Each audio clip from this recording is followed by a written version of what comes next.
Hey, everyone, and welcome back to the Modern Woodcarver podcast. I'm your host, Michael. I'm really excited by today's guest. I'm joined by the one and only Alec Lacoste. I'm really excited to have him on. He's been a huge inspiration to me over the years. I've read his book, I've watched almost all of his videos and everything he's put out. There's a ton of great information out that he provides, and I'm just really happy to have him here. Alec, thanks for coming on. I appreciate you taking the time. Wow, that is the nicest intro. That was very that's so generous. Thank you, man. I appreciate that.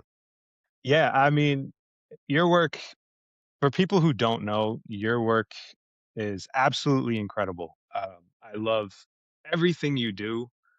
Mm. Um, I personally have really wanted to get into that realism style, Mm. and you do it in a way that is really different, and Thanks, kind of man. unique to teaching. I And appreciate that. your book. I mean, I have it here. Whoa, dang, check's in the Y- mail, dude. This is yeah, I've gone through your book cover to cover Thanks, man. dozens of times. There's just an immense amount of things in there Cool. that Thank you are very much. I useful. I really appreciate that. Yeah, that was a source of initially a lot of sorrow in my because I realized that as excited as I was to write a book, I was like my attention span wasn't there because I hadn't written since college. And so when I had to like force myself, I drove my Jeep truck over to the lake over here and I made a video about it because I was trying to find excuses to post and I just was like forcing myself to write because it was just I don't know, I guess I just was when you're not in the rhythm, when it's like anything, right? Momentum is a big part of, I think, getting anything done, and I had no idea what I was doing and no momentum. So it's cool to hear. Yeah, it almost feels like another life that I lived, like, a couple of years ago.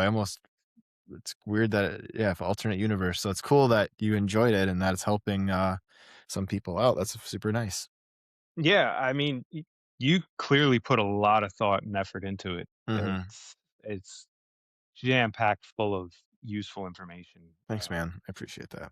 And there's a lot of stuff in there that I didn't even know that kind of went into half of this stuff.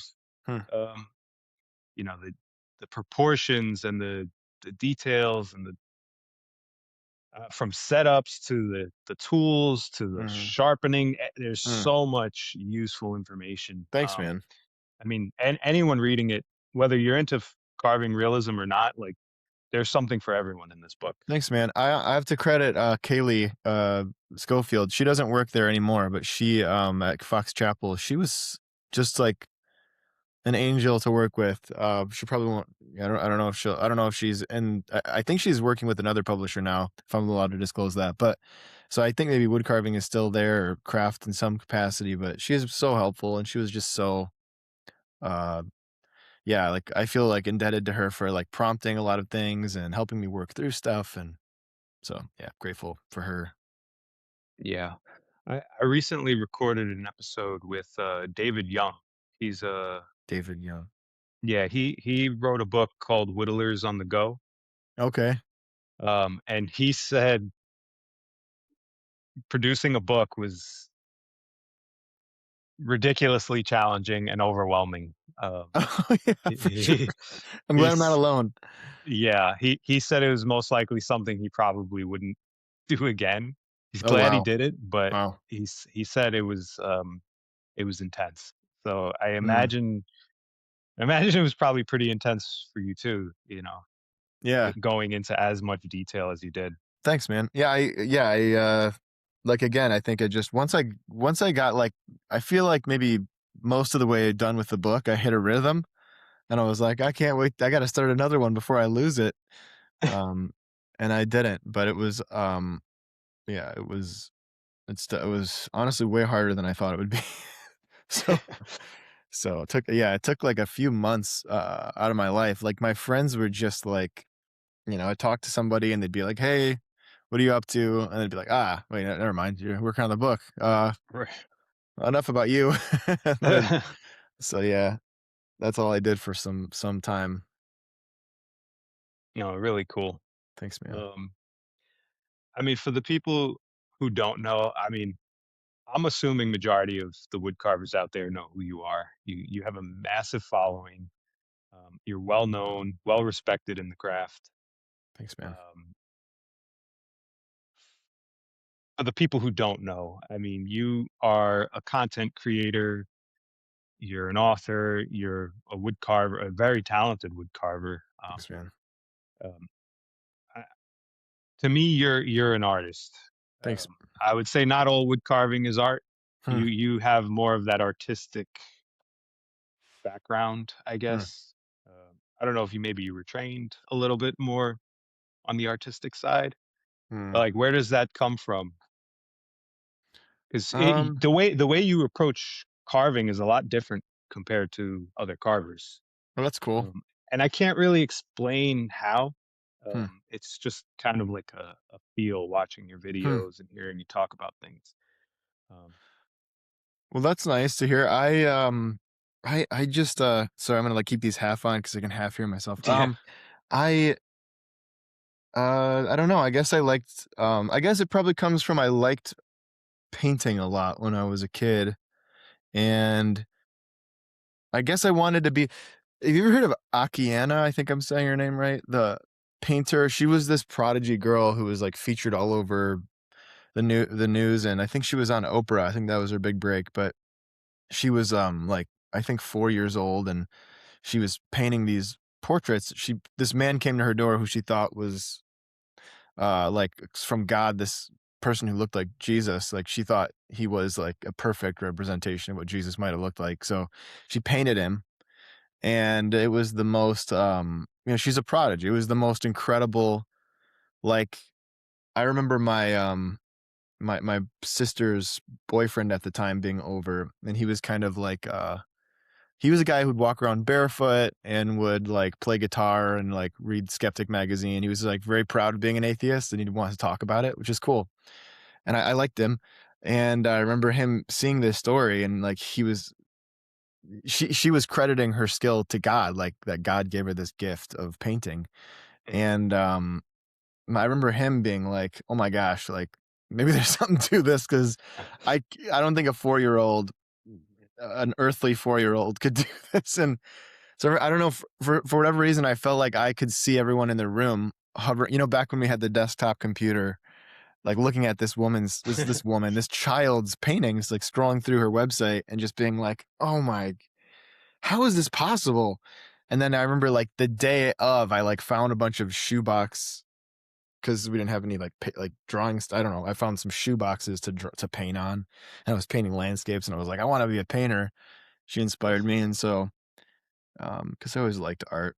So I think I kind of initially wanted to do, like, art in some capacity, like, I like to paint. I wasn't amazing as a painter, I was fine, and I didn't really, like, love painting, I didn't, like, love it. I really enjoyed it, but I didn't love it, and when I discovered carving, it was like, my whole my whole focus was on this one thing, and it felt, like, very precious, like, it felt, like, very, um all-encompassing, and that was new. I hadn't experienced that when I was painting. I just kind of painting felt like I was struggling through, and I could figure stuff out, and it looked kinda cool, but yeah, carving was, like, a cool outlet for me. So I guess I thought about it as, like, another or, like, an extension of that. I don't know. I don't really know. Yeah. yeah, really cool. Now I know you started carving at a fairly young age. Mhm. How old were you? I was 12 when I started. 12. Yeah, 12 years old, and, yeah, it was just yeah, just a kid who couldn't sit in one spot. I mean, I still can't, obviously, as you can Yeah. see, but Yeah, same here. I'm always really, swiveling around and stuff. I just, like, moving, just trying Yeah. to yeah. Yeah, I've noticed that a lot in talking to a lot of these wood carvers. Hmm. There seems to be a common personality trait Really? amongst all of us. Yeah. Hmm. Um, there's maybe there's a lot of ADD or, some other Yeah, yeah. issues going on, Do but you feel that way about yourself? You know, I always need to be kind of stimulated in Hmm. some way. I need to have music going. I need to have my hands occupied a Yeah. lot. Yeah. I find myself unfortunately reaching for my phone more Oh, often than I should. dude. Same. But it's there. It's in your Mhm. pocket. It goes off. It buzzes. It whatever. And then I find with wood carving, I mostly do whittling type wood carving, Mhm. so a block and a knife, and I'm just it kind of quiets all that noise. Hmm. Um, I still feel like I kind of need some background music or something going Right. on, but Yep. it does help kind of re recalibrate Yeah, or restructure myself and bring me in a more calmer state, I guess. for sure. Oh, Yeah. yeah. How did you start carving? So I have more of a woodworking background. I've been a woodworker for like 15 years or so. Oh, no way. And I've always been interested in wood carving or some element of woodworking in Hmm. general. Even as a young kid. Hmm. Um, when I was little, my dad worked for a number of years at Steinway and Sons Piano Oh, wow. Factory. Um, and sometimes he'd bring me there for whatever reason, a day. Maybe there was no school. Hmm. And I just loved seeing the process and being around the machines and the wood and the tools and everything. And Hmm. he would also bring home scrap chunks of wood for me. And I used to have a magnifying glass and I would burn names into the wood or little patterns. Hmm. And I still have one of them. I wrote my name. It's on a block of, I think it's a maple. But so I would make signs. I made sign for my mom or, just things like that.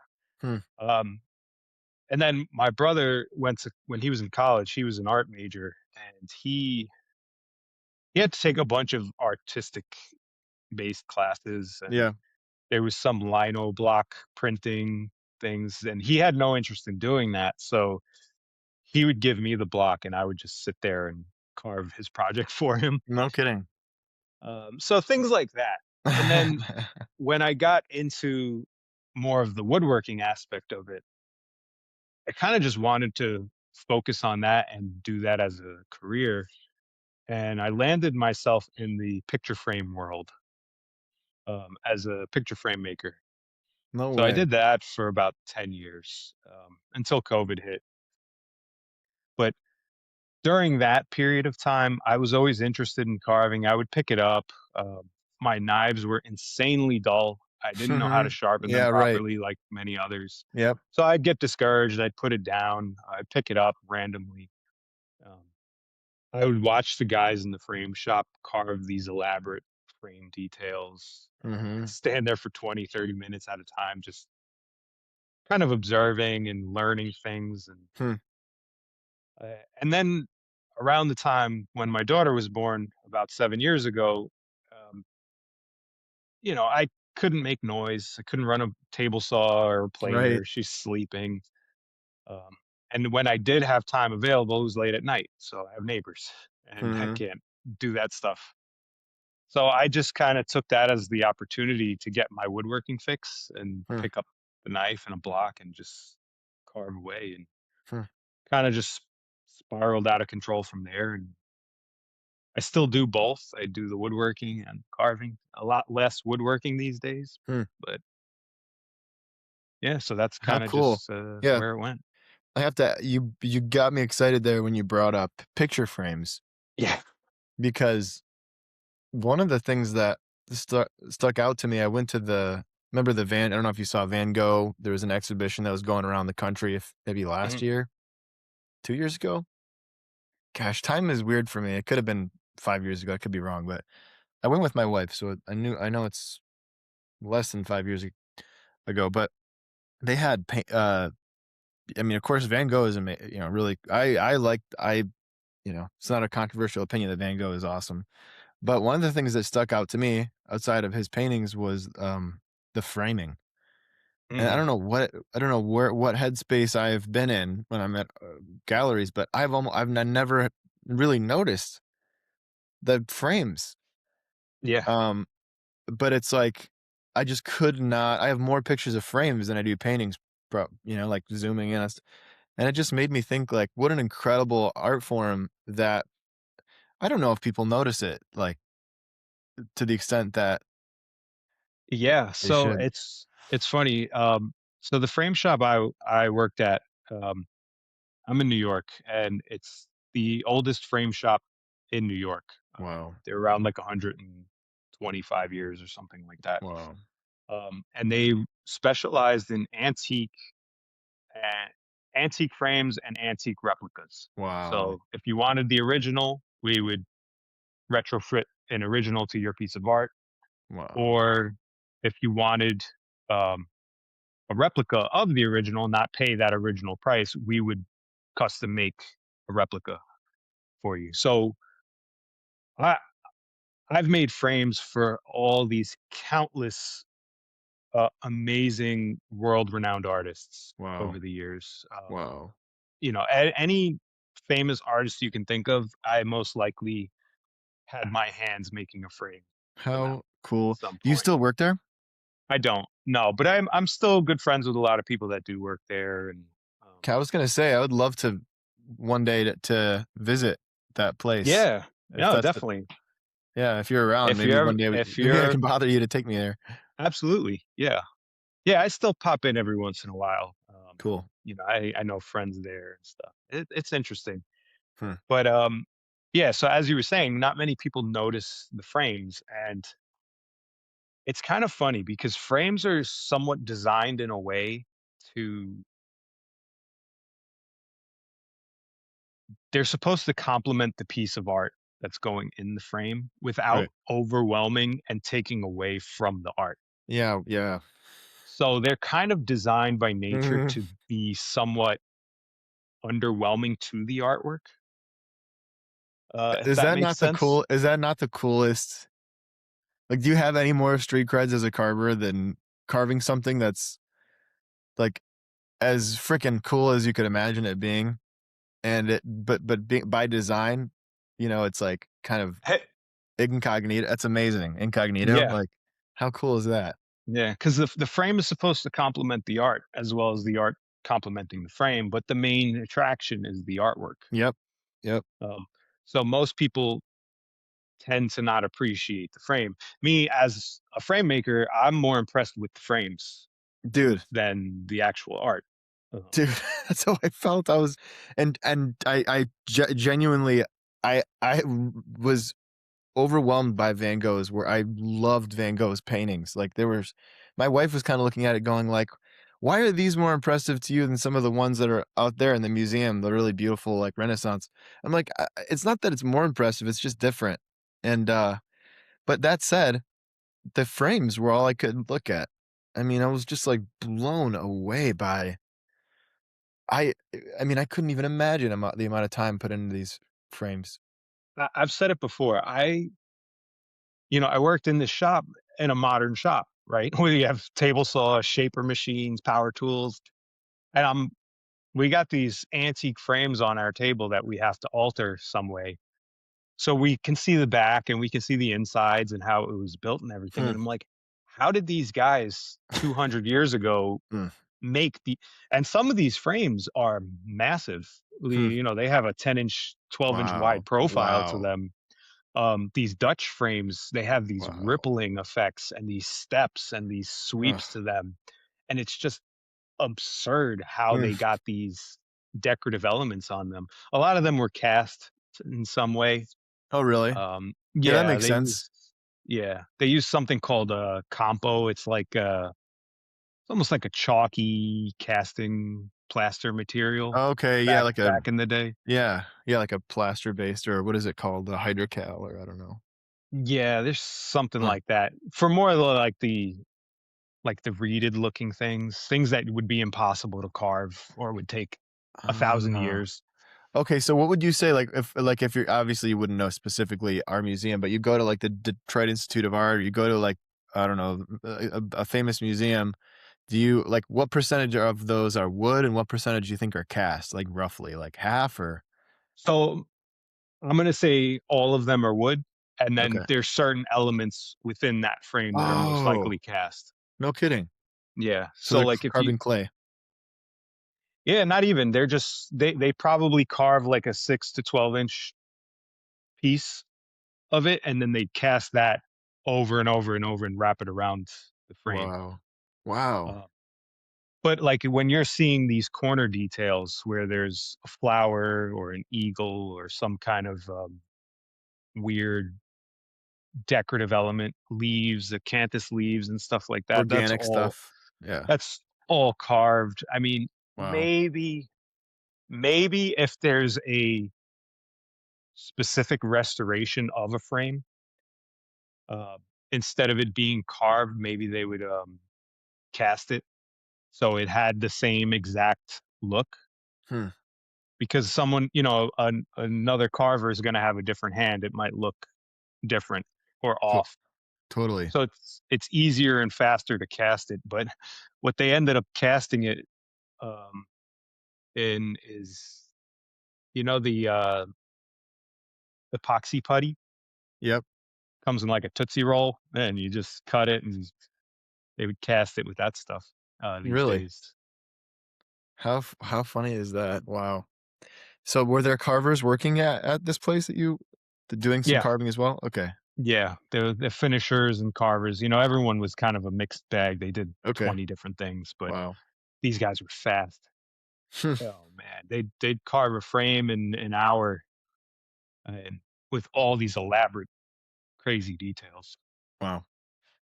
Well, that's really cool. I'm glad you brought that up because I've wondered about it, and I've talked to one of my friends is a fine art painter, and he was explaining to me about I don't know where he was, if he was in New York City or a major city in the States where he was looking at the frames, and someone was like, "Do you want to see, where they're made?" And there was a room in the back, and there was just a bunch of dudes, and they were carving, and he just it just blew his mind.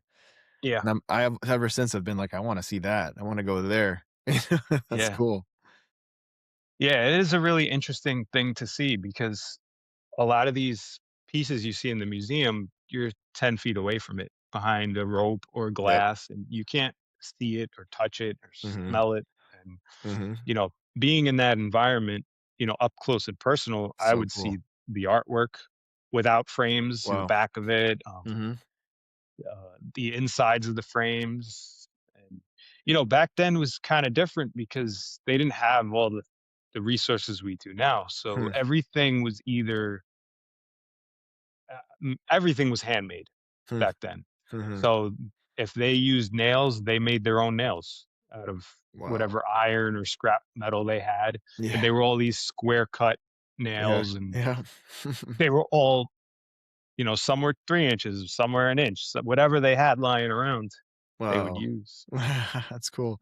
I have a friend who does, he's a portrait carver as well, you should have on here if you haven't, Vic Hood. I Um, don't know him. I'll oh, have yeah, to check him yeah, out. I'll send his info to you. He'd be such a fun guy to have on here. He's a great communicator, and, he, um he carries around nails in his pocket because he does historical restoration, so, from he'll have I don't know how many, but maybe 6 or something, one from each era, and showing, how they advanced and creation of these Yeah. nails. It's really cool. Oh, that is really cool. Yeah. Yeah. Yeah. So, really cool. I'm glad to hear that, that's still, that's industry is still alive. People are still carving frames and making stuff by hand and casting, and that's cool. Yeah, I think it's a weird industry. They have their struggles and they have their it's very recession based, Is the it? art world. Yeah. Yeah. Explain Because that. art is it's a luxury. Yeah. It's not a necessity. Right. So when the economy's doing well and people have money, they can have extra money to buy art. Mm. So they buy the artwork, and you know, eh,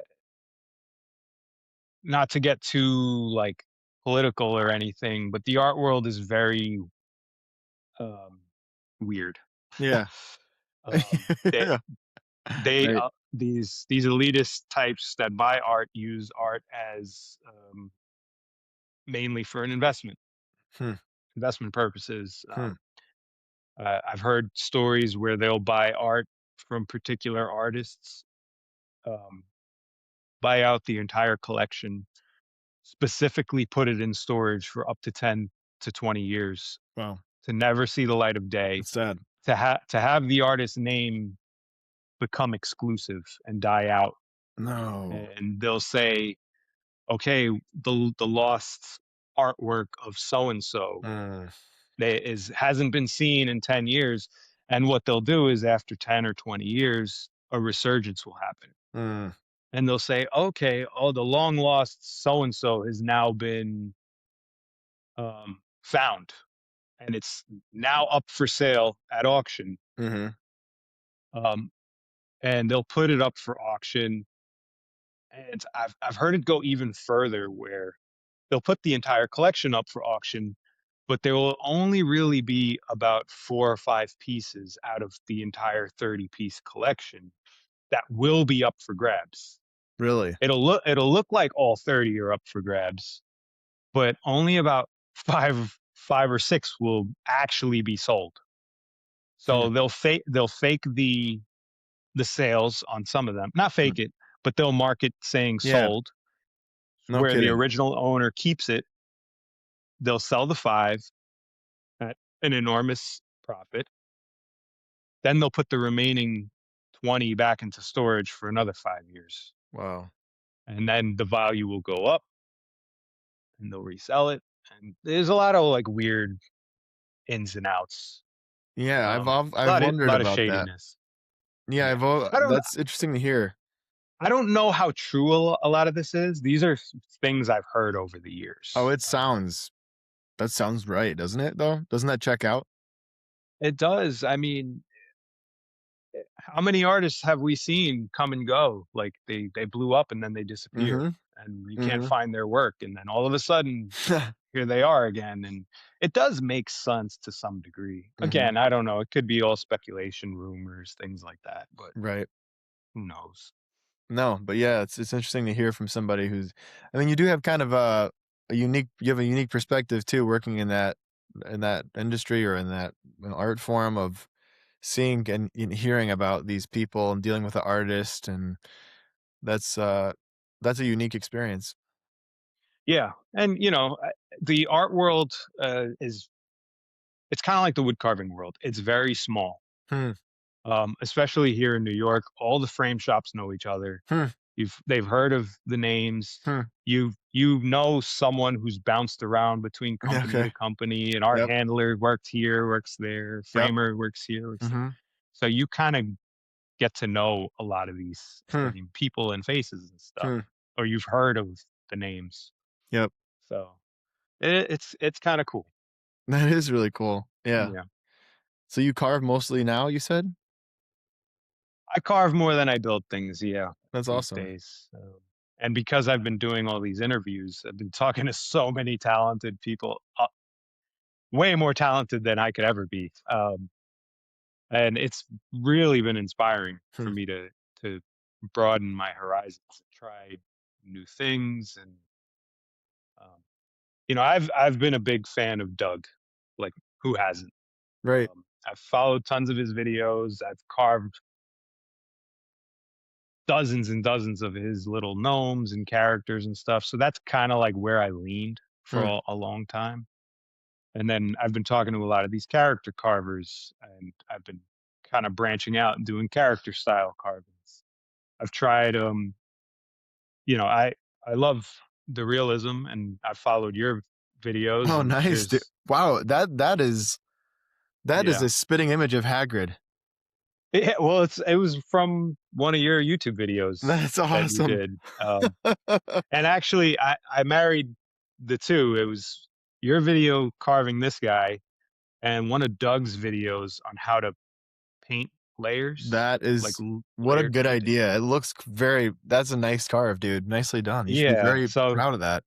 thank you. Yeah, he sits on my shelf, under my, first aid kit there. That's And awesome. then, um, I one thing I always wanted to try was cottonwood bark. Mm, For some reason, I was never able to get my hands on it. I don't hmm, know where to source it from. hmm. And then I did an interview with Dan Gallagher. He's he Oh, he yeah. carves mostly golf balls Yeah, and yeah, stuff. he's been here. Yeah, he's been in my Yeah, shop. he mentioned, and he's a big fan of you, and Oh, he said he learned so much from you. oh, And he actually sent me a piece of cottonwood bark, oh. and I That's so nice. using your book, I carved, Dude, nicely done. you know, That's awesome. which was kind of challenging because I'm so used to carving out of a square block Yeah, and not a face protruding out of yeah, yeah. like a shape, and it has that flat You did a good job spot. with the depth. Yeah, that you really did dig in there and you got a lot of depth out of it. Nice Yeah, I projection. tr- I tried it. It Numeless. was for the first cottonwood bark. I think I did pretty. That's impressive. Yeah, but I used your book, and there's wood chips all in your book because it was laying on the bench. Yeah, that's the true way of knowing if you've been using the book. Yeah, so they're all wood chips stuck in there. Um, How awesome. but yeah, if I didn't have the resources that you provided through Mm, your channel and through the book, I mean, I'm sure I could have gotten it done, maybe not as well the first time around. mm. Um, Well, that's cool to hear. Yeah, I mean, that's how I feel too. I mean, I think about the guys that I was watching, carve when I started out, and it was like, I mean, I don't know.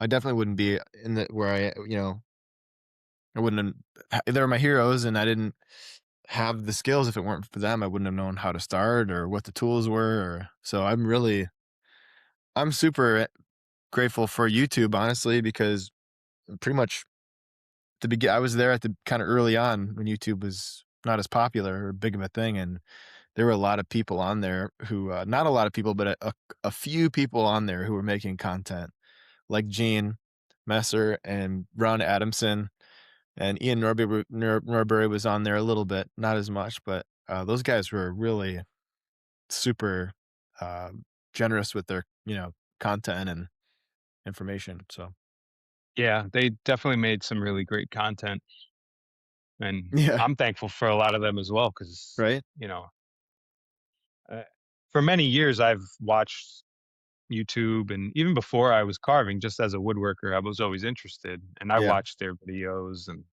yeah, um, and there now there's a lot more creators out there mhm, pushing content. So it's a little bit easier now, but mhm, 10 years ago or even 5 years ago there wasn't that much out there. mm, yeah. So they really did pave the way for everyone else. Oh, absolutely. Yeah, I'm grateful that they did that because, they paved the way for us to do what we're doing now, you and I and so many others, who have been inspired by them, and so it's cool to be able to I guess, pay it forward a little bit in some ways. I mean, yeah, that's really cool. Yeah. So I know they're inspirations to you, mainly through YouTube, but who are some of your other uh, ins- biggest inspiration Now? carvers now or back then, or whoever kind of shaped you to do what you do? Well, there's a guy, yeah, like I said, Ron Adamson was this guy who would post videos, and I talk about him a lot because he was such a man's man from my standpoint, like, this guy was living on the Kootenai River in which is this for those of you that don't know, the movie The Revenant was filmed on that river, and it's just the most rugged. It's this, like, greenish blue, like, beautiful coloration, this beautiful area, mountainy, and he would always film these videos on his deck, which was, like, over the river, you know, juxtaposed to this mountain. And he'd be like, "Today I'm gonna carve," with his Montana accent, Native American. It was just, like, so ideal looking from a 12-year-old boy's perspective, Yeah. and, like, the lifestyle and just the ruggedness of it. It suited the fact that he had these rough pieces of wood and he was carving these, like, the ancient people of this land that, the plains people. He was carving people from, it was just like I got really caught up into it and excited about it. And to the point where I was just like every day I would go on YouTube and I'd be like, does Ron have another video? It was before the algorithm was really good. Yeah. And you'd have to search for things. It wasn't like you were just going on there because you were bored. It was like, I'm going on YouTube to see if Ron has anything. I would do that like, every other day or every day for years, just to see. And every once in a while I'd have a video and I would just be like, it'd be like the Yeah. best day ever. Like, yes, we got another Ron video. We'd watch that. And, sometimes it was just, he would do a live auction. If you watch, it's funny watching these videos now, camera quality was so poor then. You almost, it's like the audio, the visuals, it was so bad, not Ron, it's just how all of our cameras were, back Yeah. then. But, just you ate it up and he inspired me so much to see him selling stuff too at these live auctions. He would do a quick carve, and artists at this event, these Western events would do this. They'd paint something or sculpt something in an hour or two or whatever it was, and then they would go ahead and bring it in front of an audience and auction it off. And I think seeing that he made this awesome thing was so exciting in and of itself. And then maybe subconsciously in there, seeing him sell it let me think like, I mean, this guy is living the dream. He's living in one of the most beautiful areas of the country. He has a nice home and a studio, and he's able to do all this stuff selling carvings. And he makes a lot of money, from a Yeah. bark carving. So I think I had this like thought process of like, oh, that's a great life. Why wouldn't I just do that? Like, why would I go to school and study biology, do anything else if I could do this? And so Yeah. I just, I started carving in bark, and this guy at a carving festival called I think it was called the Carve Fest in Washington Township. He had like 3 pieces of bark there, and I can still conjure up like how excited I was to see those pieces of bark. And I was like, this is cottonwood bark. This is the wood, the noise, the sound. I could hear that noise when Ron was cutting through it, that crisp sound. Yeah. Crunch noise. Yeah, that crunch. So when I saw the bark, I was like, this is amazing. And I asked the guy, the Cedar Bird shop, his name I think was Jim. And he gave me all the, he's just like, you just have it. You could tell how excited I was. He didn't Yeah. sell it to me, he just gave it to me. And I did 3 wood spirits in that cottonwood bark. Hilariously, I think I actually, hold on, I think I have one. Not that anyone wants to see this because it sucks so bad, but I have to. Oh, let's see. It's up here on the shelf. This is good for a podcast, right? Yeah. That's all good. I have 2 out of the 3. I probably think I sold the better one because I remember not being as proud of. Oh, maybe I like this one. I can't remember this one. Here's 2 of them. Oh, those are great though. Yeah, it's lots of Yeah, depth. Lots of depth. you've come a long way since then. So these are That's my for first sure. bark car. Yeah, thanks, man. So yeah, it was definitely Ron, and then Ian Norbury. When I saw him, I was obviously amazed, and I was introduced to him by a carousel horse carver named Ed Denowith, and he was a really generous dude. He gave me a bunch of his books, Ian Norbury's books, and I just couldn't believe that they were carved out of wood, these faces. And then he said, this is going to drive you mad for the rest of your life because you'll never be able to do that. And he just meant it as like he was a great carver himself. He just meant it as like a passing statement, but I took it as a challenge a little bit, I guess. Yeah. How guys are, I'm like, maybe I will, I don't think I definitely haven't. So he's actually right. Ian's a legend, but little things like, people in my life that stepped up and that were really encouraging. That's great that you had that. Yeah. Yeah. Yeah, I've been pretty fortunate, Mm, in my journey to have supportive people, encourage me in what I do. mm, I was fortunate to have, being in that art world hmm, and being around all of these insanely talented crafts hmm, people, hmm, whether they were carvers or finishers or hmm. these guys who just sanded all day. I mean, just Yeah. learning. learning tips and tricks from even those Oh, guys yeah. just were is incredible experience to have. Um, I envy that, so man. That's honestly, I would love to see that sometime, that place. yeah, it's funny because I envy the guys like you who and the other carvers. I have never met any other carvers in person. Mm, I've been meeting them now through these podcasts, but mm, I haven't met anyone who does what we all do. hmm, hmm. I've met some beginner type people who are Yeah, interested in it, but yeah, that's a little bit different. yeah. I haven't met any of like the idols or Hmm, these really insanely talented mm, carvers, and mm, I feel like just sitting down with some of you guys, even if it was for 10 or 20 minutes, just to kind of see how things were done, um, would really just be insanely beneficial to learning and experience the things. Because even when I just mm, watch a video like yours on that, that simple wood spirit guy, um, just doing that, I learned so much hmm, just watching someone else do it in mm, certain ways that I mm, just picked up how to do it. And I mm. imagine in person, it would come off a lot easier or better in some way because you can Yeah, kind of ask. I can't talk to a video and ask a right. question. Exactly. Um, Yeah, yeah, yeah, I don't know, I think they're different yeah, I guess it depends on how you learn. I think, yeah, I think back to the fact that I didn't really have that either, and I learned a lot from watching people on YouTube, and I bought Ron Adamson's DVDs, and I think I pirated Ian Norbury's DVDs from a friend who sent them. I didn't pirate them, somebody sent them to me, and, yeah, I just learned so much from watching videos, and, I like that. I like that the lack of pressure, you right. know? Just being able to do it at my own pace and do trial and error, and so there's something to be said for that, but then to your point too, I mean, I just loved going to the wood carving when my mom would drive me when I was a little kid to the Frankenmuth wood carving, group, and there were a bunch of old guys over there would be talking smack, you know? Yeah. Like, "Yeah, when are you" they would like, my carvings weren't very good, so then they would use me as a joke, for to the other carvers, like, "When are you gonna learn to Yeah. carve like Alec?" And then they'd be like, "Ah, shut up," they'd just, like, roast each other a lot, and, Yeah. um, just to throw yeah, it was just such a great energy, and just the fact that, to your point, it was centered around carving was so, like, cool to me because there aren't like you said, it's just such a small community in some ways.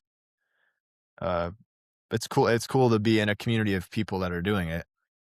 Yeah, and it's just such a loving community too. I Yeah. mean, even though these guys joke around with each other, Oh, there's yeah. no real aggression or Right. competition.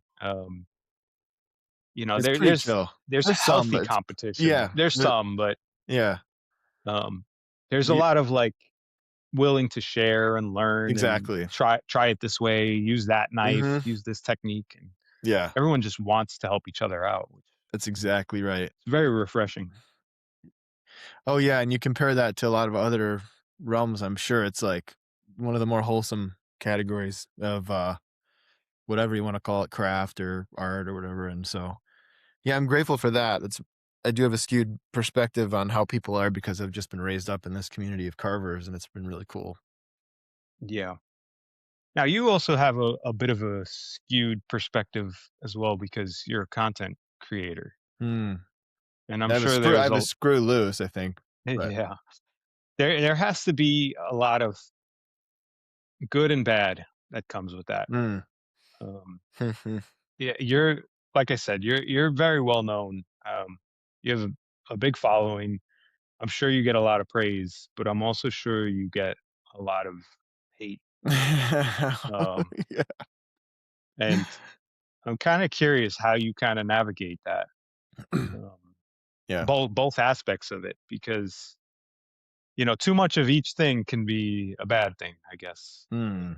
Yeah, right? Um, No, I think that's it, isn't it? Like, I think compliments kinda lose their value when I think we're so good at adapting human beings to things that mhm, as sad as it is, like, sometimes you can kind of adapt like, when I was a kid, I was just a cute little kid, I was 13 years old, I think I stopped being cute at 13 years old. Anyway, I, um, I had a brief moment where, grandmas and moms and everyone was just they just thought I was sweet and a cute little kid and they thought it was cool that I was carving. And I got so many compliments and it felt like life-giving. It felt like, "Oh my Hmm. gosh," I felt so down on myself. Any teenager really goes through that feeling of not being sure of themselves, and having that as Sure. encouragement was so impactful. And then as I got older, I started doing shows and, um, it did change, but I also just it almost stopped meaning as much the passing compliment of, "Oh, great job, these are nice carvings." Something about it, and I remember feeling like, "What's going on inside of me that, Hmm. like, it doesn't hit as hard as it used to, like, I don't feel as encouraged."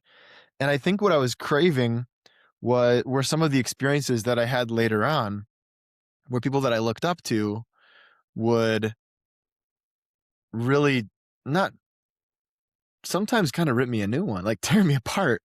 And even though in the moment I really felt hurt and sometimes or, like, sensitive about it, I would look back on that and I would think to myself, "That was a pivotal moment." Like, more than Hmm. the compliments of, "You did a great job on that carving," from an old lady at an art show that they kind of was like, "Thanks, alright, see you later." The critique was something where it stuck with me for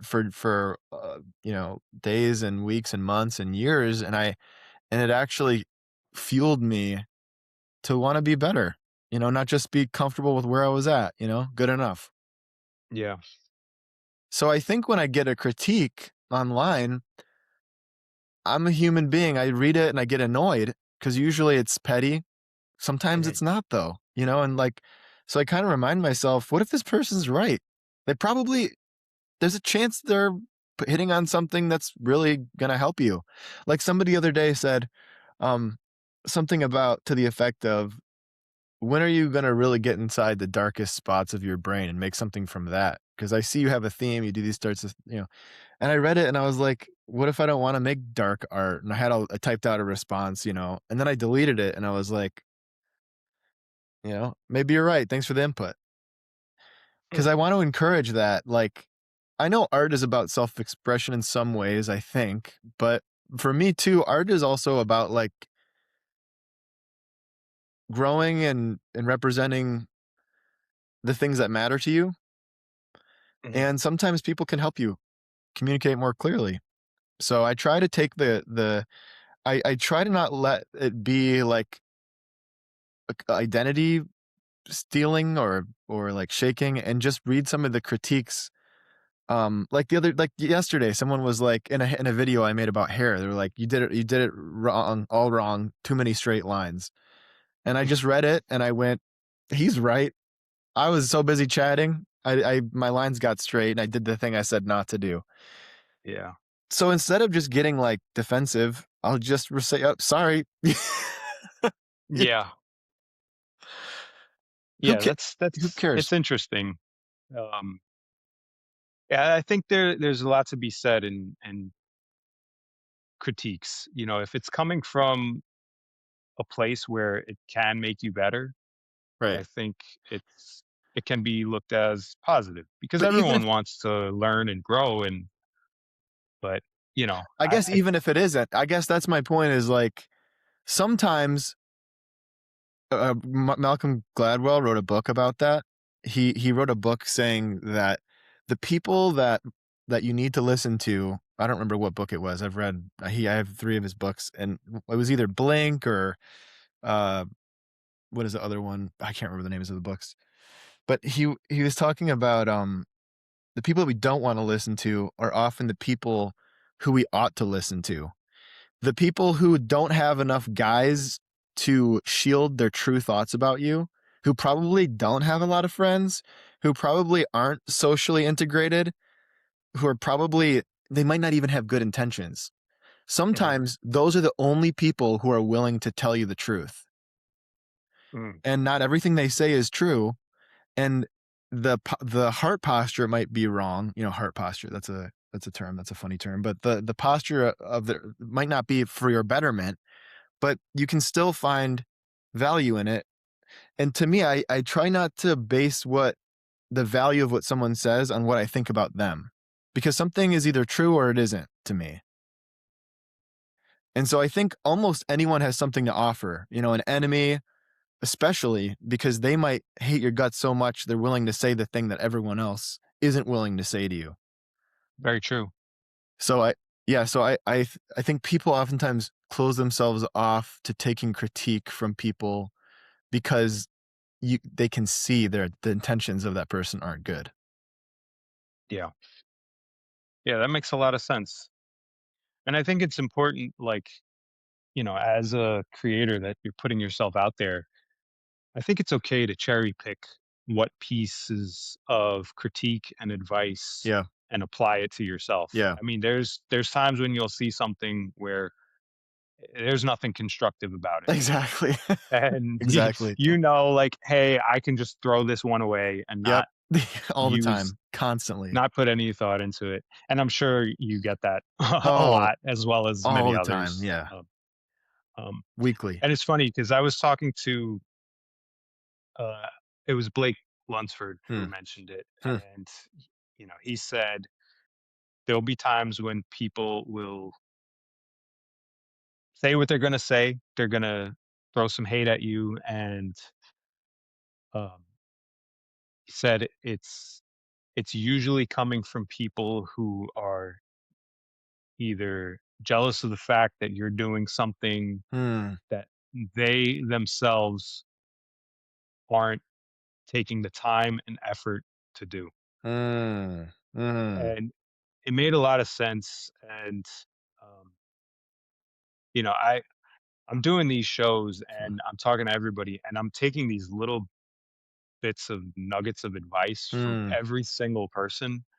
And there's things that I'm just gonna remember. And that Mm. was one of them Hmm. because I'm doing this and I've experienced a couple of negative things, but nothing to be upset about really. Mm. But I'm sure the longer I do this, it's inevitable. It's gonna come.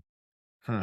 So I'm trying to hold on to those things that people tell me and help me navigate some of the pitfalls that come from it. Dude, you're so right. Um, And I think that's really helped me too is I've gotten this really rare opportunity to meet two of my most prominent haters, like the ones who are consistently writing negative stuff. I don't know you like why. meet them in person or Yeah.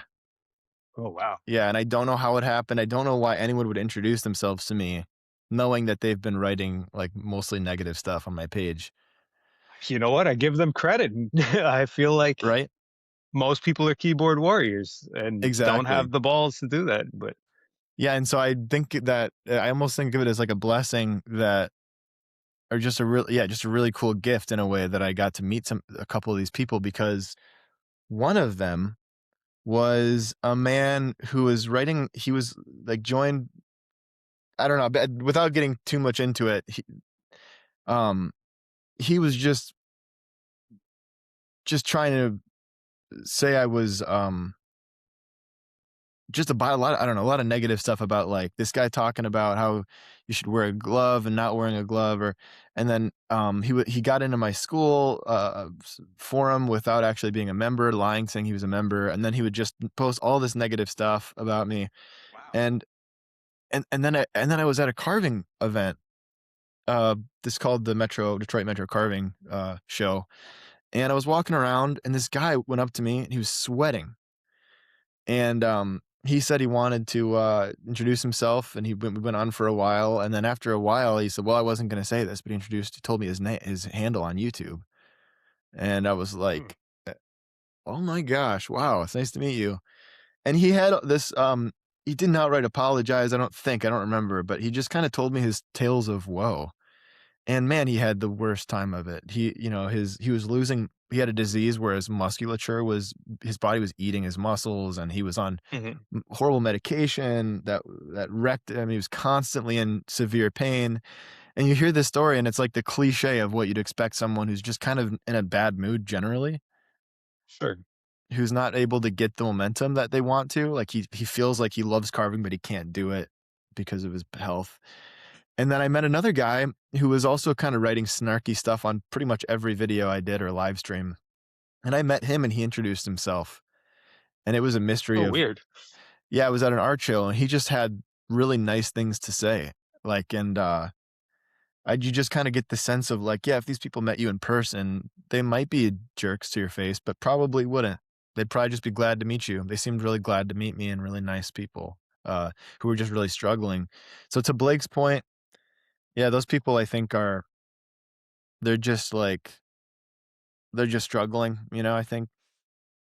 Yeah, I mean, I could see people getting upset and people maybe they're not in a place in their life where they thought they should be or wanna be, and they see someone else's success or attention, they're getting attention, Yeah. Oh, yeah, and yeah. they're not. So I could see that being a thing, and Yep.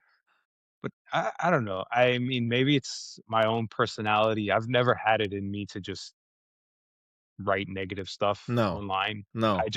I don't care Right, same. enough. Same here. Um, you know, if I don't get me wrong, there's plenty of things I see where I'm like, "Oh, this guy sucks," or whatever, and Yeah. I'm not gonna put it out there. I'm just gonna move on Right. and go to the next video. Exactly. And, Exactly. you know, I so yeah, I don't know. I can't understand that aspect of Mhm. doing that, but I mean, there's some weird people out there. Yeah, it's true. Yeah, I guess I'm in the same space, like, or same mental place of, like, how does someone get so like, what motivates it, I guess? Is it like yeah, it's kinda foreign to Oh, me. it's also the time and energy that's Yeah, put into that. Like, right. to actually hack into your school's forum Yeah. somehow, like, that took careful thought and planning to do, Yeah, some of and these people time. actively don't like me. They really don't, Yeah. and yeah, I guess there's just I mean, I don't blame them. I mean, I don't like me too sometimes, so I'm kind of part of me is kinda, like, right there with them. Probably, like, you yeah, so And that kinda brings me back to maybe Blake's point where, mm, I mean, yeah, you're talented. There's no denying that. I mean, whether it's talent or dedication, however you got to where you yeah, are, thank you. your skill level is top tier. Thanks, man. Um, so I could see maybe people seeing that and being jealous Hmm, and wanting to just hate on you because they're not that, hmm, or their artwork isn't on par with that. hmm, So I could see the jealousy hmm, aspect wanting to trigger that, but I don't know. I don't know. Who knows why people hmm. do what they I don't do, know. I don't either. Yeah. you know? And I'm a firm believer of practice. Yeah. Just, you know, if you're gonna get better at something, the only way to do it is keep doing it.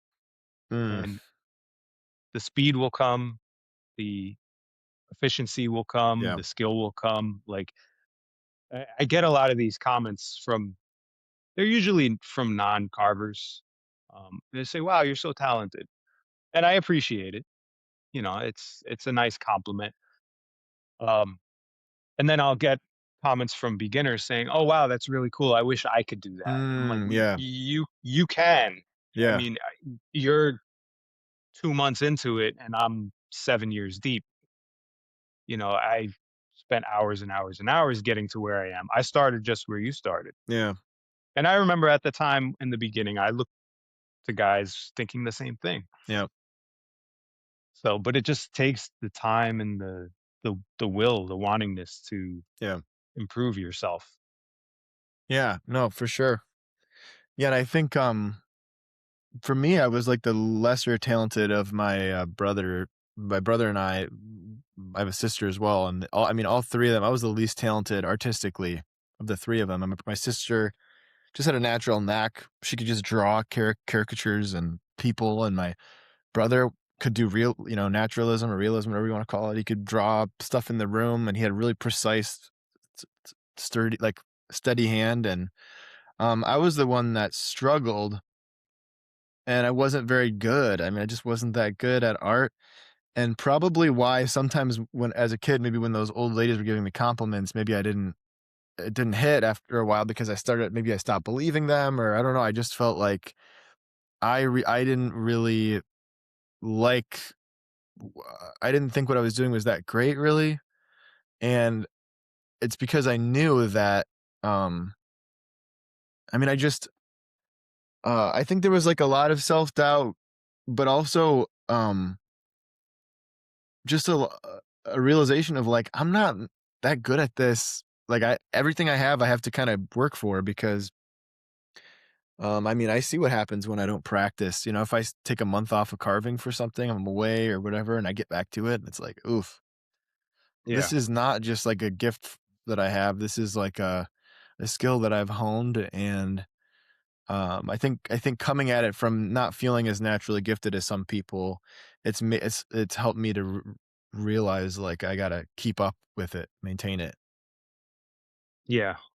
Yeah. I mean, it's like everything. You have to keep at it to, Yeah, stay sharp with it. yeah, yeah, right, Yeah. yeah. I don't know if you noticed that at all, but I almost feel like it's like a sport where when I would play tennis, and I'd do it every day, I felt like I was hitting a stride and I was good. But I'd Yeah. take whatever. I'd go to summer camp and then I'd come back and it'd be like I forgot how to serve. Oh yeah, definitely. I mean, I feel the same way. Like if I take some time off, I start to second guess certain cuts Hmm. and how I'm holding things, Yep. or Yeah. um, you know, the hand dexterity too kind of doesn't go away, but the strength, I guess, in your hands Mhm. kind of wears wears out a little Oh, bit as yeah. well. Yeah. And also just like, I was talking to a buddy of mine. He's a woodworker. He builds a lot of furniture and tables and things like that. And he recently is now transitioning from a day job to woodworking as a full-time Oh, job. wow. So he was like a weekend warrior where he would build these furniture pieces. And then more recently, he has time off and he's been in the shop every day. And he said to me, he feels so much more productive being in the shop every day. Hmm. And I was like, it's because you're doing it every day. Yeah. Like you're in the rhythm Yeah. now where things are flowing. You have that flow state. Yep. And it's just when you're doing it a week here and 2 weeks there, you kind of forget where you left off. You have Yep. to think about it. You stand in your shop for 20 minutes looking around and scrolling on your phone. Yep. And I was like, now you're just kind of in that zone where Yeah. it's what you have to get done. Exactly. Yeah, there's something to be said for that. Yeah. Yeah, the scrolling on the phone still happens for me, but, I Oh yeah. try to Looking for that perfect song to play oh, to you're get just you motivated. now you're reading my mail. It always starts with that, doesn't it? Yeah. Is that Ugh. what you do? You listen to a lot of music while you carve? I stopped. I think, my brother is, he's an inspiring dude to me in a lot of ways. He's like he can't like, how I read a biography about Theodore Roosevelt, and what really stood out about him is kind of the same thing that stands out about my brother is that he's a very, action-oriented person.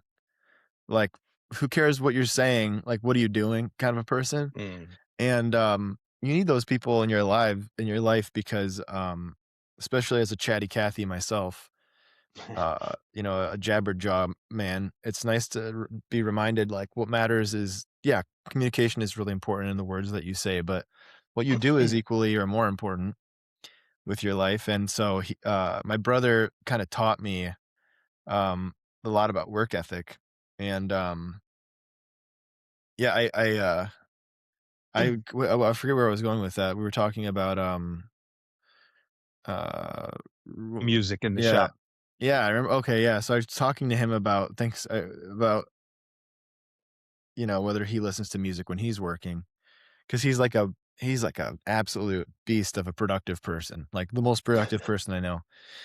Um, and he said that he doesn't. He loves music, and my brother and part my dad imparted on all of us like a real serious love for music. Like we care about it, and he doesn't. And he just said, "Yeah, I feel like I focus when I don't." And I didn't. I stopped listening to music for a while, and I do feel like when I'm in the shop, there's a tranquility and a focus that I have.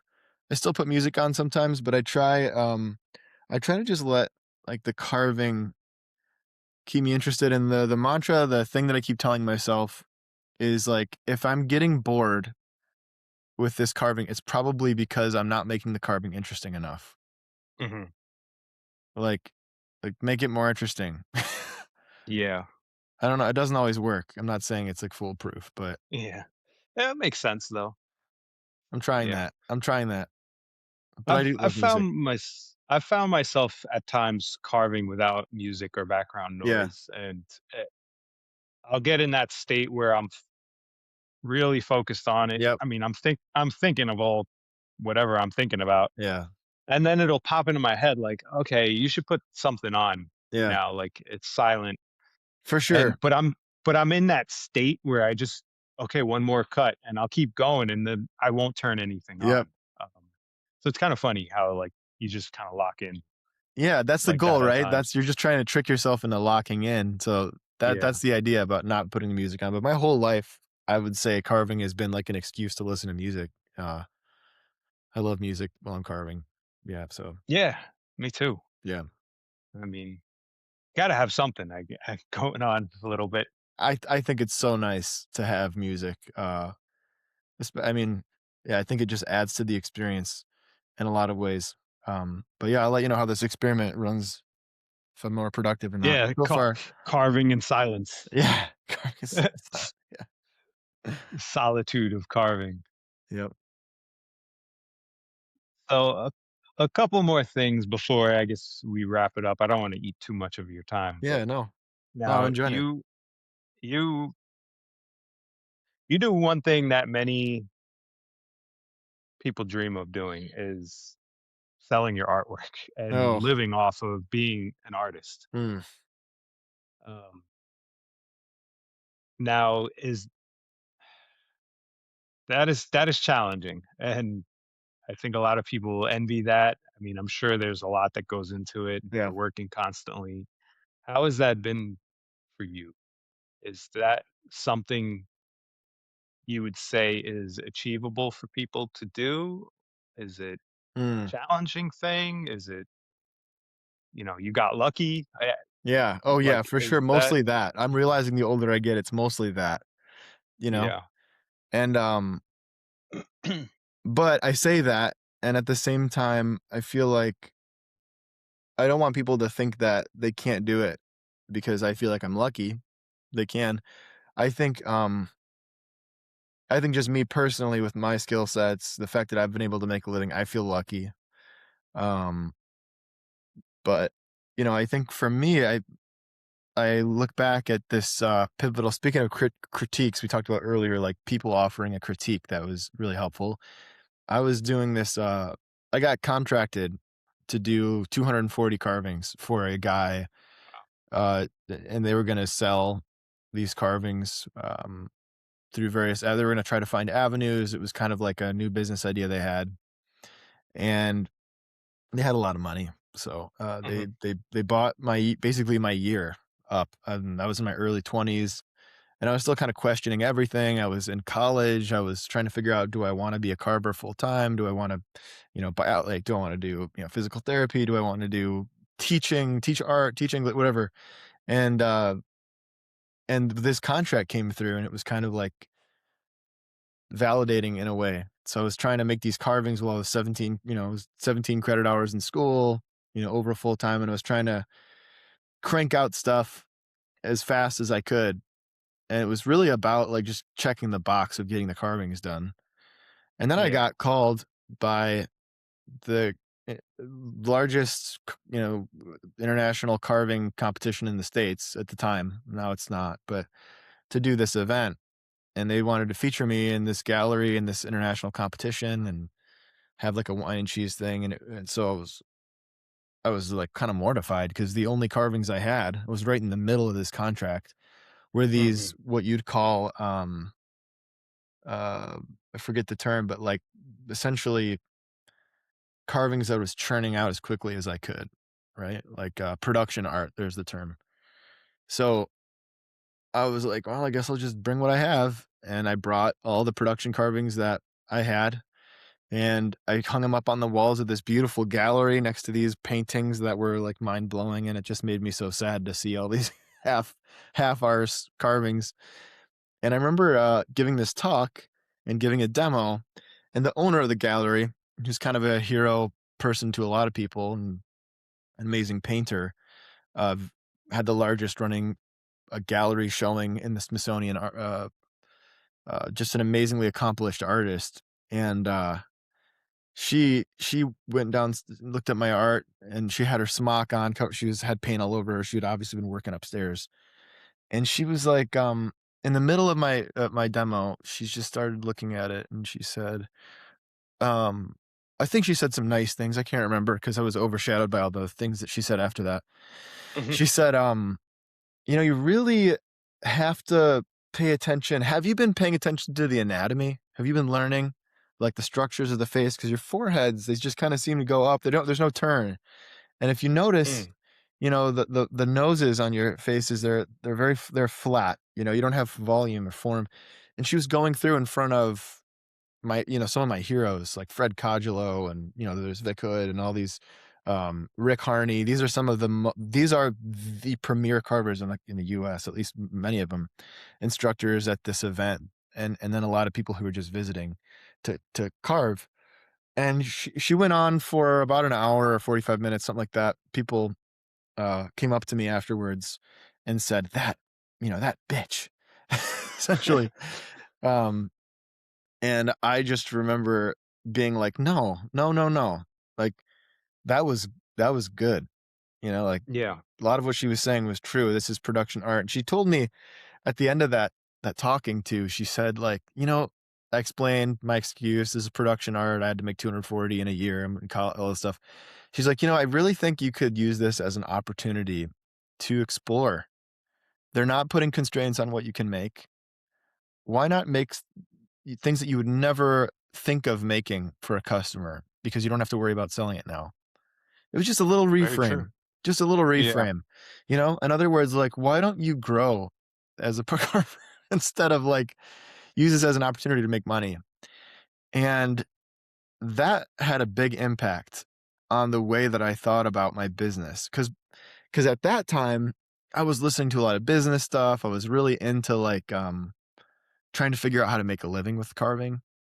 I was going Mhm. to business school. I was learning about marketing, and I was really just excited about how is it that I'll become a successful artist? Because everyone in my life that seems to know something seems to be really afraid and like afraid to touch it. And they're like, "Oh, I don't know. Are you Yeah. sure you want to do that?"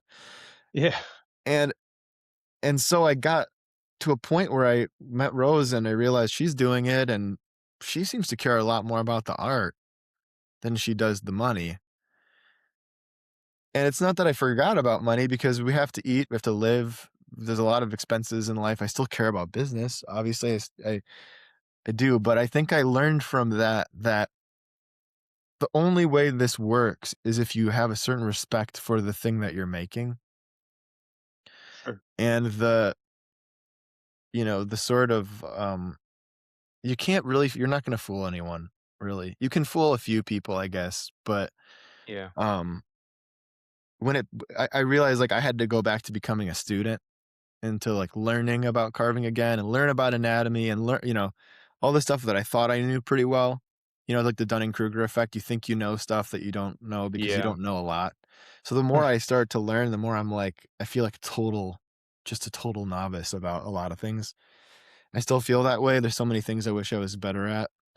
But I think I'm in a healthier spot now than I was then, because I'm not just trying to focus on cranking out as much as I can. I'm trying to focus on a little bit more quality, I would say, than I have been in the past, and that's just made for a much happier existence. So it doesn't sound like business advice, but I think that it is, I think, uh, pretty sound advice, at least that I've been given over the years. Yeah, I think so because at the core of it, you're an artist first. Mm, And the only reason you have the business is because of your art. yeah. And Yep. you, you're doing something that you love doing, and it, it's a craft in which you want to improve to the best of your abilities Yeah. and not get stuck in a rut. Right. So hearing Exactly. that constructive criticism or critiques Mhm. is what will improve your art, Mhm. which would then, you know, follow through and improve your business Right. because your artwork is getting better. Mhm. So it makes a lot of sense. Hmm. And yeah, I feel like those are very like profound moments in life Hmm. when someone comes up to you because that obviously stuck with you, Yeah. however many years ago Oh, that yeah. was. Um, and I feel like that is something that will continue to stick with you and will kind of just ring in the back of your head every once in a Oh, while. yeah. Oh, yeah. Yeah, I feel like those are those life altering Yeah. moments. They are, yeah. I'm grateful that she did it. I mean, it was pretty brutal, honestly, to do it in that setting, but everyone learned. I mean, they were there to learn, but they weren't there to learn from me. They were Yeah. maybe they were obligated to be there, or maybe they wanted to be there, whatever, but they ended up learning a lot more from her than they did from me. Yeah. Yeah, I mean, it's no fun getting cut down in front of all your peers No, and it your isn't. heroes and stuff. No, it Like isn't.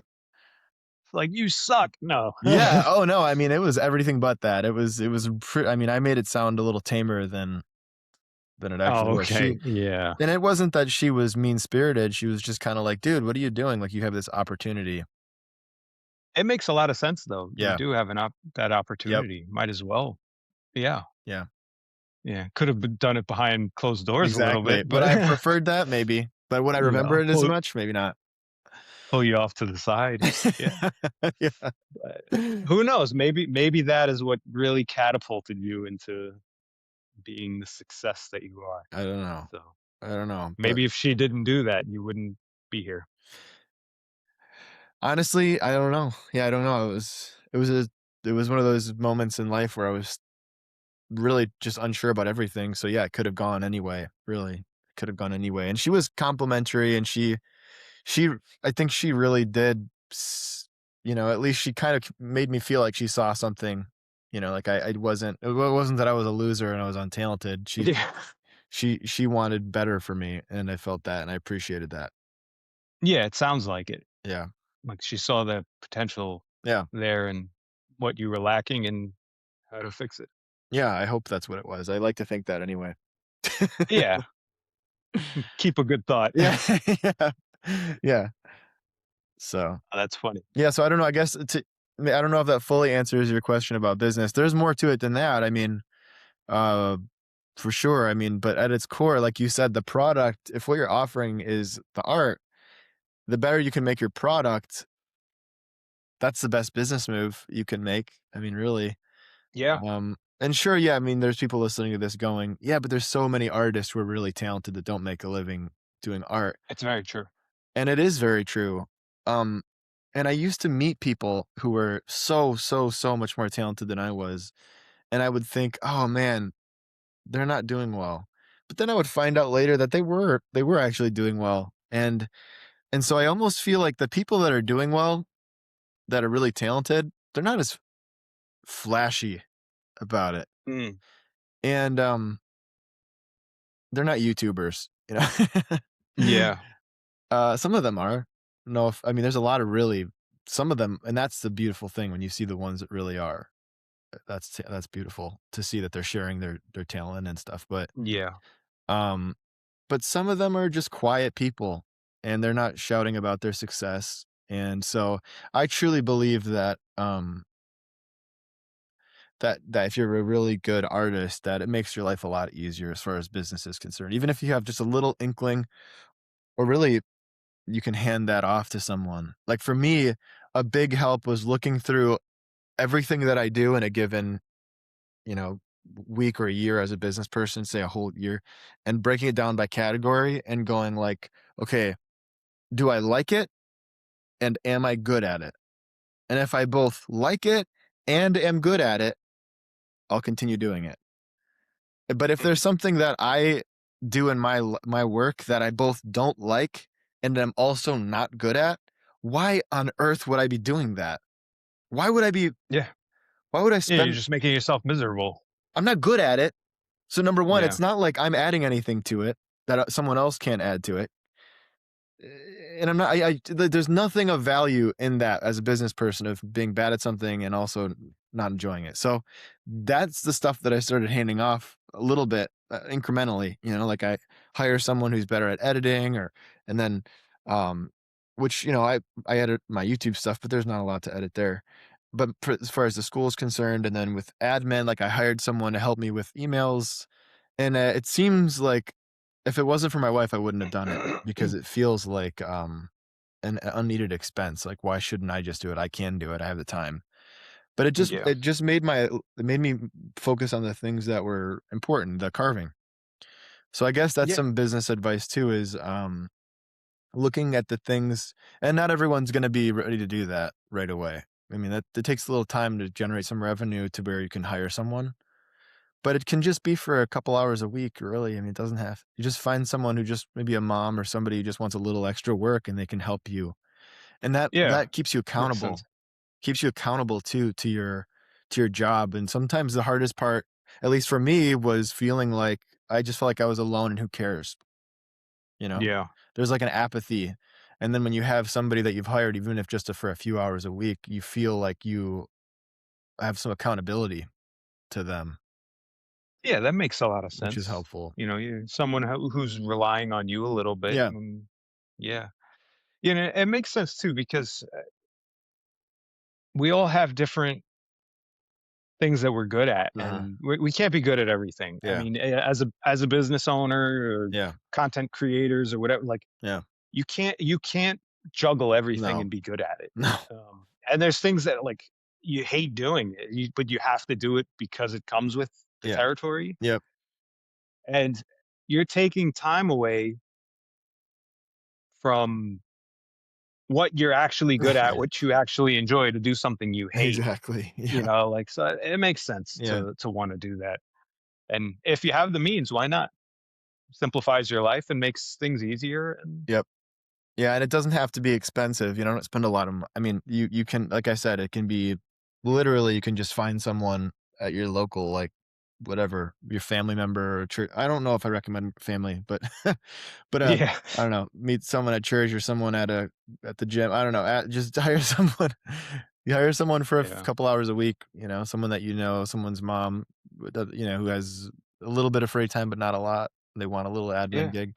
That's really helped me to feel like, "Oh, I can breathe again, and I don't have to look at every email," and, I still do end up looking at them all, but that eases my yeah, mind. Yeah. yeah. I have really Sometimes great it's help. helpful. Danielle is my assistant, and she is an unbelievably helpful person to have. Yeah. Oh, that's awesome. Yeah. Yeah, very cool. So hopefully I answered that adequately. I mean, I could talk about it for a long time. Yeah, I you mean, did. I mean, I could keep going on for another 4 more hours right. and talking and stuff, but should probably wrap this up a little bit. Yeah, And, but absolutely. lastly, I just want to touch on. Um, so you have a school where you Mhm, teach carving. mhm. Do you want to share where people can find you for that? A little bit more about Sure. that. And Oh, that's pretty easy. Yeah, I have, um a school. I started one of my students actually from God, was he Long Island? He was I think Todd German is a carver who was taking some classes from me during, again, like COVID, and he was noticing that my business model wasn't very good. He was like, "Well, you're doing private Skype lessons, but why aren't you recording these and selling them?" basically. And so he said he'd help me build a website and basically create content, organize it based on difficulty, and just like create a resource for people that people can access. And it was mhm, just a really good concept all the way around. And so I was like, sure. So I built I made the content, recorded it over the course of a few months, and we launched it on April Fool's Day of 2020, which was right when the government shut down and everyone was kind of staying home.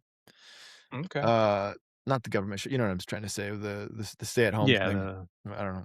Forget Yeah. Pandemic the shutdown, shut. Yeah, whatever. yeah, Yeah. exactly. Pandemic. So that really helped it off its feet because everyone was home and not in their groups. And so yeah, I've been ever since I've been producing content to the tune of 3 projects every month in the last, at least in the last couple of years. I started out doing one a month, and then I realized like people are going through this content. So yeah, so it's about portraits mostly, like faces, like I don't know if you can see. There's a guy. Yeah, You know, he's incredible. I saw thanks, him the other day. thanks, man. Thank you. So yeah, stuff like that. Faces mostly, male, female, young, people, older people, and it's just a resource for people who are, um, like me. They were starting out and they wanted to learn more about faces, and YouTube has a ton of stuff. But basically, I just break things down in a lot more depth, and there's just a lot of different projects on there. That's kind of what I'm working on most of the time, right now, like just filming projects for the school. I'm doing busts, uh, male, female. I'm posting a lot on YouTube so people can see that. Yeah. But yeah, it's just a resource for beginners, intermediate carvers, advanced people that are trying to grow their skills in carving faces, mostly. And Mhm. yeah, so it's been a really, yeah, really awesome experience. Like, really cool to see people making a living in art now from, members of the school who've kind of gone off on their own and started their own stuff. And yeah, so it's That's encouraging great. to see that people are actually taking it on and going places with it. That's awesome. Now, can people pick and choose, like, if for, let's say, a specific project, like a female face, can they pick and choose just that one, Mhm. Yeah, lesson, or is it yeah. like an overall subscription thing? Yeah, you just basically, yeah, you can pay, buy a year's worth of just pay one time and get access to, there's like 130 projects, and they're mostly surrounding the face. There's like beginner knife only stuff on faces, and then like doing different expressions, sad, happy, stuff like that. And then I take carvings that are beginner level and I show you how to bring them into the intermediate, and then take that into the advanced with whittling and with hand carving with gouges. And so yeah, you know there's male, female busts, and you can basically, anyone can access any of the content. If you're a beginner, you can watch all the advanced stuff. That's what I would probably do if I was subscribing, because I Yeah. always like to feel like I was out of my depths, or like it pulled me Yeah. into, made me feel like I was learning more or something. I don't know. Also, the advanced stuff looks a lot cooler too, It you does, wanna. right? Yeah. Yeah, I mean, yeah, who doesn't want to learn how to, yeah, in the carving world, like do more realistic face. So that's kind of how it's structured, but in those categories, but you can watch any of the projects on there. So Very cool.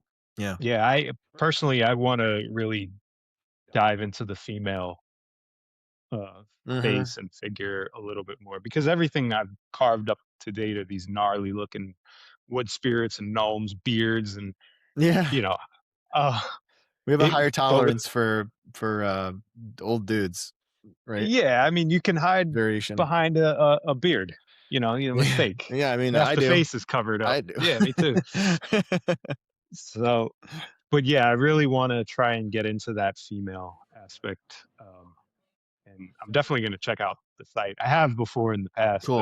I've never actually, signed up Pull the or trigger. paid or any Yeah, yeah. there's a lot of stuff on, females, um, and males, obviously, but yeah, because of the people really struggle with female carving, and I did too. I mean, and, it's different. They're softer. In some ways, it is more challenging because everything is soft and, less obvious, and just makes it harder to see what's going on with females sometimes Ye because the planes aren't as defined. yeah, there's not as much character, I Yeah, guess, and exactly.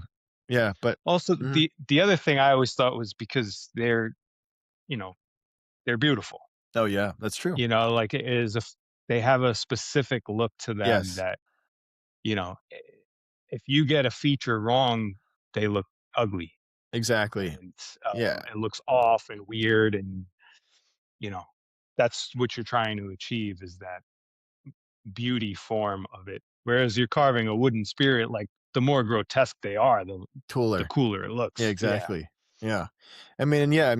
Just dudes, we have a lower standard of, beauty for dudes, I feel like. I mean, I'm grateful for that because I wouldn't be married if it weren't for that. But, yeah, I think you're right. That's a good point.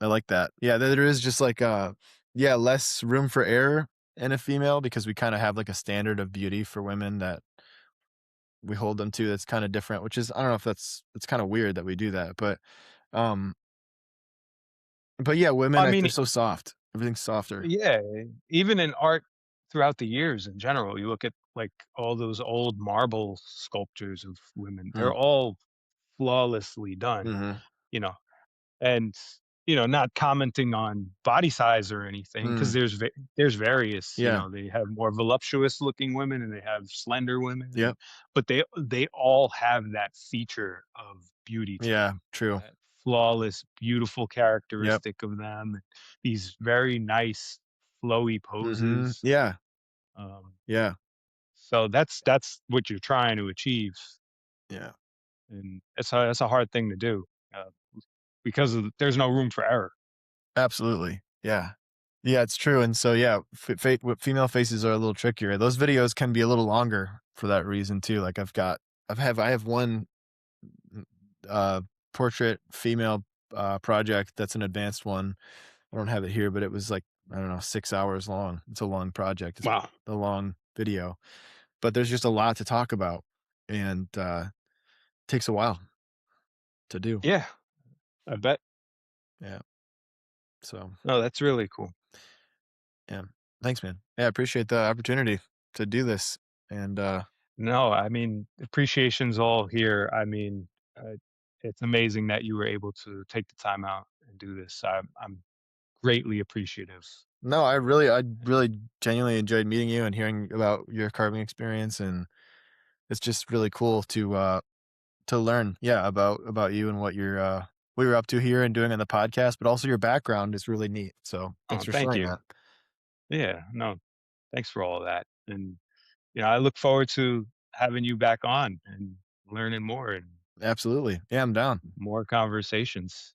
And it's been a fun experience, and I'm having a lot of fun doing this. And Um, if I didn't mention it earlier, you were also, like I said to you before, you've been a huge inspiration to me, not just in Oh yeah. carving, but in this realm as well. Because you and Doug had your podcast, and you've Mhm. had other shows, and uh, I've binge watched your coffee and carving, or I always forget what it is, Yeah, that's carving and it. coffee, Coffee and coffee. carving. Yeah. Um, and you guys have been a big Mm, inspiration to me creating this podcast. So I mm. just wanted to thank you for that as well. Absolutely. That's really cool to hear. Yeah, if nothing else came out of it, that's an awesome outcome. So Yeah. So, all right. I guess we're going to wrap up this episode. Again, Alec, thank you for coming on. I appreciate you doing it. And for those of you out there, please follow and subscribe to the Modern Woodcarver podcast. It really goes a long way. And I'll see you in the next episode.